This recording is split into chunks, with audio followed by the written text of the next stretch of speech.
What does this enforce vendor rules?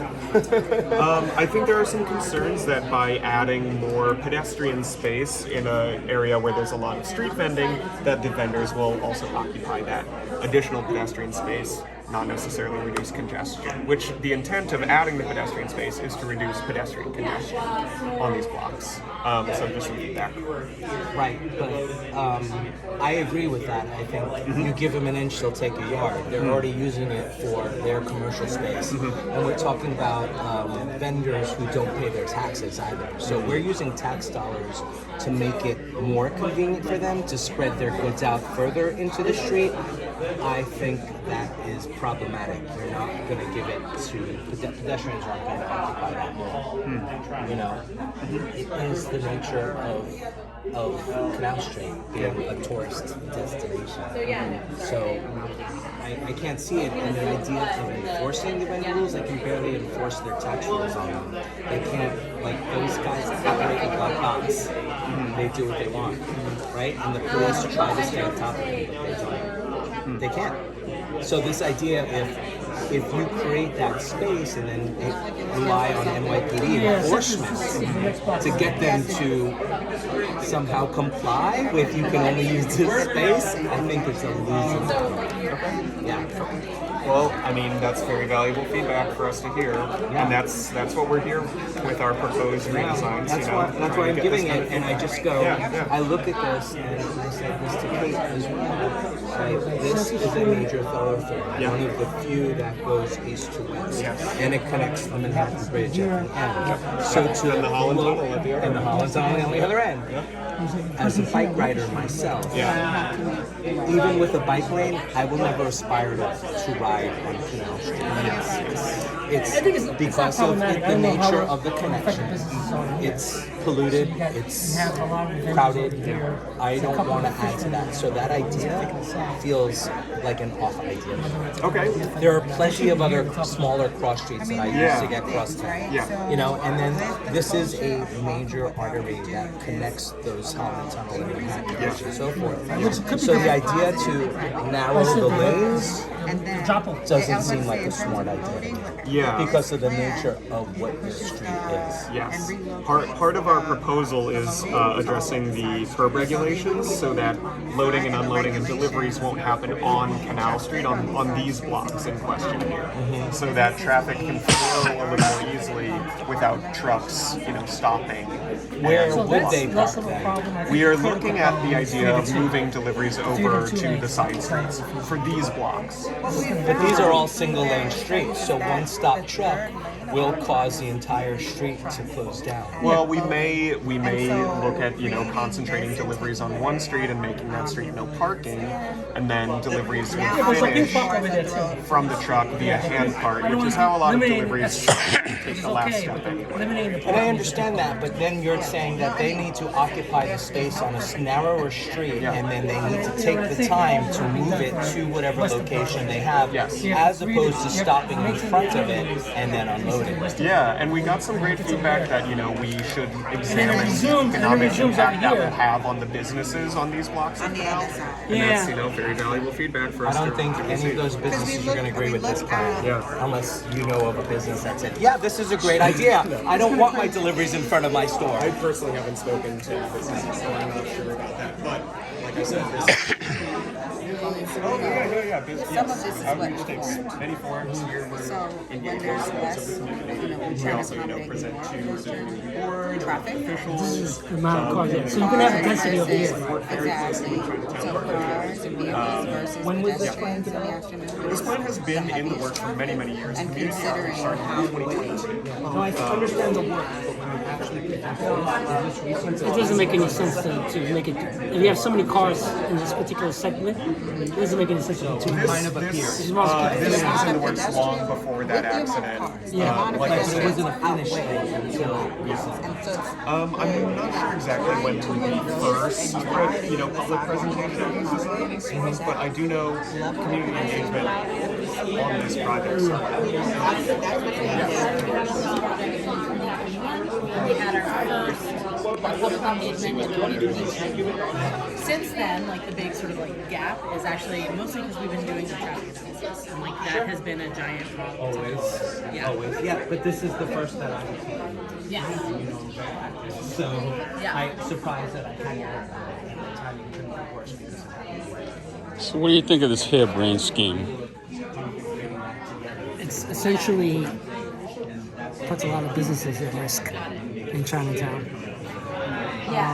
Because you're eliminating additional parking and forcing deliveries to on the side streets, which is going to make things more difficult for those who want to park their cars for, as customers and those who want to make deliveries. So it's going to make things worse. It's going to make things hazardous, and it would cut down on the amount of traffic and would affect businesses as a consequence. So you have this balance. I think this is overreach.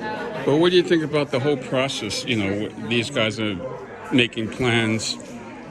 It should not be implemented unless there's a real, demand for this type of thing. I don't see that. It's coming from the top. It's not coming from the bottom. Well, DOT is doing, the Cham Square Reconnect, Park Road closing. They've been doing all kinds of traffic issues that affect Chinatown. Right. And I think other issues another agenda is being executed. Now, who's pushing? I asked them, who's pushing? Who's the rabbi of this DOT plan? And they all laughed. Yeah, I think the developers. Somebody's pushing this. Yeah. And I said, well, where's the explanation? I got to get names. I want to get some names. That's the good government. It's like all context sensitive. And so like at this point, like really once you start getting to Broadway and as you head further to the east, we have like the higher volumes, and so that's where like expanding the sidewalk through the extended sidewalk just provides that space with the higher, where we see the higher needs. And where do you guys would you take up so that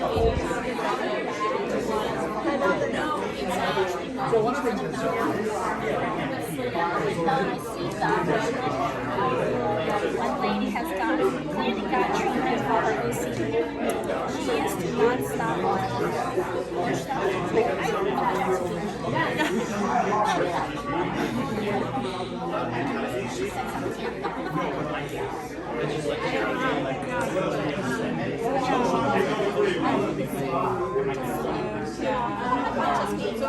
But again, like it is something like we have an initiative. Our street furniture unit is like required now to put benches at every bus stop.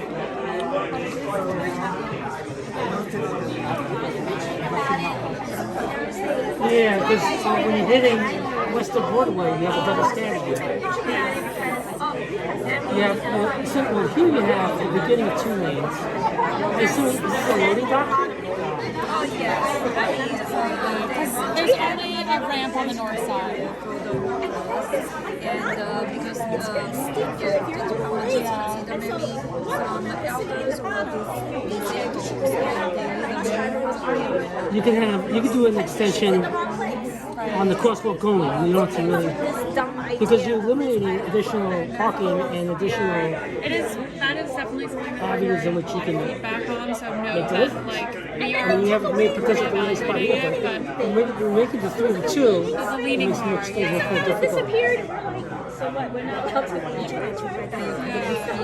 Okay, let me. I have heard the like bus ability, but I haven't heard that about the leaning arm. So let me It just. was taken away. I mean, I don't know. I just live there, but I'm not. Oh,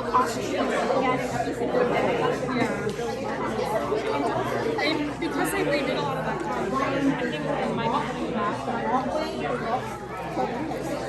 It's terrible, like between center on the north side, between like center and south on Broadway. Those are real narrow.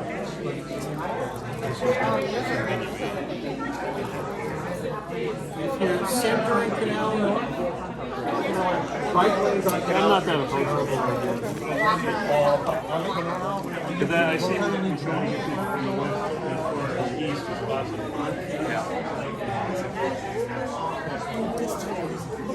So undecided about bike lane. I'm glad I was here.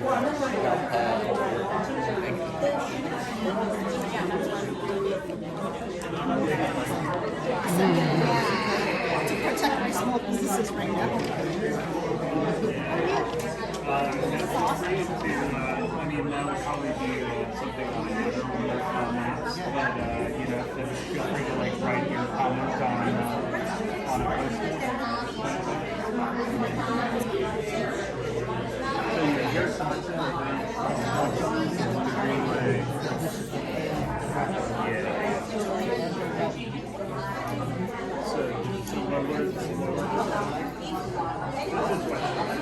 A lot, and sort of the storage, the distance so the hope is that like actually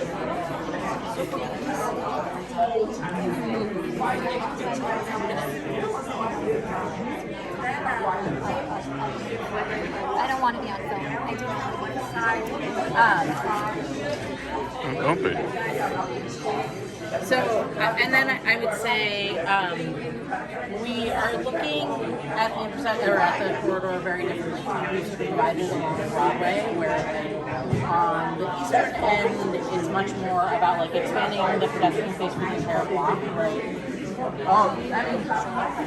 So like in the section here, right, where Try the personal contact to work, and then we put the plastic what do you call platform.